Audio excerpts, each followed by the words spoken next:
She is the patient we have operated. She is thanking me. Right parietal ICH, intercerebral hemorrhage. Patient was aphakic in the preoperative phase, and now she is talking to me. আপনার নামটা বলুন। নাম হ্যাঁ কবিতা হালদার। হ্যাঁ,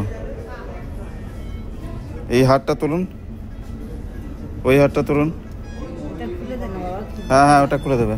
ব্যথা লাগে। বাঁ হাতটা তুলুন, এই হাতটা তুলুন, বাঁ হাত তুলুন, এই হাতটা তুলুন, উপরে তুলুন। হ্যাঁ, ডান হাত তুলুন। ঠিক আছে, ডান পা এটা এই পা সরুন। তুলুন, পা তুলুন, এই পা তুলুন, উধার পা তুলুন।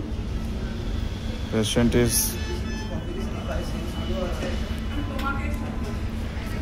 able to lift all four limbs. কেমন আছেন এখন? ভালো আছি বাবা। আগে থেকে ভালো আছেন তো? হ্যাঁ ভালো আছি। আমার ছেলেদের একটু দেখে দিলে না বাবা? হ্যাঁ আসছে। ওদের কাছে বলবো যে আমার এই বাবাগুলো এত ভালো, আমার জীবন বাঁচিয়ে তোদের কাছে ঘুরে দিচ্ছে। না না, আপনি ভালো হয়ে যাবেন। আচ্ছা একটু দেখে দে না বাবা। ঠিক আছে ঠিক আছে। যাও একটু দেখে দে।